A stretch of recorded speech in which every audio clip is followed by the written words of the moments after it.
Do you remember your first cell phone? Was it a clunky giant, a sleek flip phone, or maybe your first phone was already a smartphone? It's crazy to think how much these devices have changed our world in just a few decades. Today, we're taking a trip down memory lane to trace the incredible evolution of the mobile phone. Let's rewind the clock. Our story begins in 1983. Imagine a world with no internet in your pocket, no texting, just phone calls on the go, if you were lucky. This is the year the first commercially available portable mobile phone hit the market, the Motorola Dynatac 8000X. Nicknamed the Brick, and for good reason. This thing was a beast, weighing almost 2 pounds and measuring over a foot long. It offered just 30 minutes of talk time after a grueling 10-hour charge. And the price? A cool $4,000. That's over $10,000 in today's money. It was the ultimate status symbol, a piece of futuristic tech straight out of a sci-fi movie, accessible only to the wealthiest individuals. It wasn't practical, but it was a start. It proved that the dream of a truly mobile phone was possible. Fast forward to the 1990s, and the game completely changed with the arrival of 2G technology. The second generation of wireless wasn't just about making calls clearer, it was about making phones smaller, cheaper, and for everyone. This was the decade the mobile phone truly started to go mainstream. The Brick gave way to a new generation of compact, pocket-friendly devices. Remember the iconic Nokia phones? They were practically indestructible and had batteries that lasted for days. This era wasn't just about shrinking the hardware. It was about adding new features. The biggest game-changer of them all was the short message service, or SMS. Texting was born. Suddenly, we could communicate silently, sending short, 160-character messages to each other. It was a revolution in communication, creating a whole new language UGEC F acronyms and emojis. LOL. Phones also started getting fun, with customizable ringtones and games like Snake becoming a global obsession. The new millennium arrived, and with it, the 3G revolution. If 2G was about voice and text, 3G was all about data. This was the moment the internet truly broke free from the desktop computer and started living in our pockets. Suddenly, our phones weren't just for calls and texts anymore. They were portals to a world of information.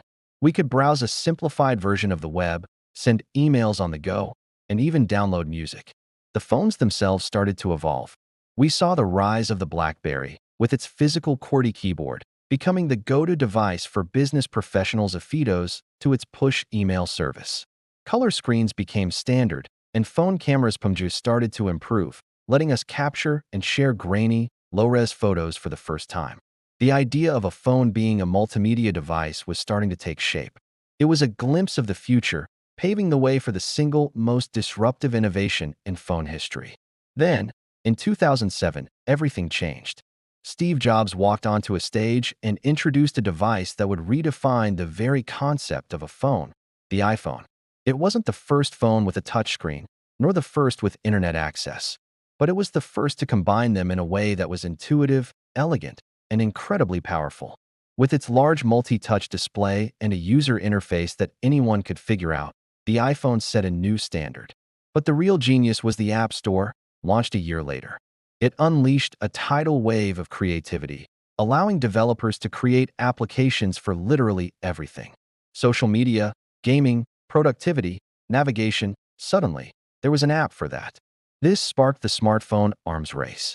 Google's Android Phone emerged as a powerful competitor, offering choice and customization.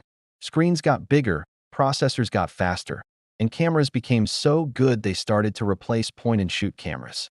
The smartphone era had begun, and it wasn't just an evolution. It was a complete transformation of how we live, work, and connect with each other. So where do we go from here? We're now living in the 5G era. This fifth generation of wireless technology promises more than just faster downloads. We're talking about near-instantaneous connectivity, super low latency that could power self-driving cars, remote surgery, and truly immersive augmented and virtual reality experiences. Our phones are becoming the central hub for our entire digital lives, connecting to our homes, our cars, and our cities. Looking even further ahead, we might see a future with flexible, foldable, or even transparent displays. Brain-computer interfaces could allow us to control our devices with just a thought. artificial intelligence will become even more integrated, with personal assistants that can anticipate our needs before we even know them ourselves. The journey from the brick to the supercomputer in our pocket has been nothing short of astounding. What started as a simple tool for voice calls has become our camera, our navigator, our wallet, and our window to the world. It's exciting to think about what the next decade will bring. What was your first phone, and what's your favorite memory of it? Let me know in the comments below. It's been fascinating to look back at this incredible journey. Thanks for watching, and if you enjoyed this trip through tech history, don't forget to like, subscribe, and hit that notification bell so you don't miss our next video. See you next time.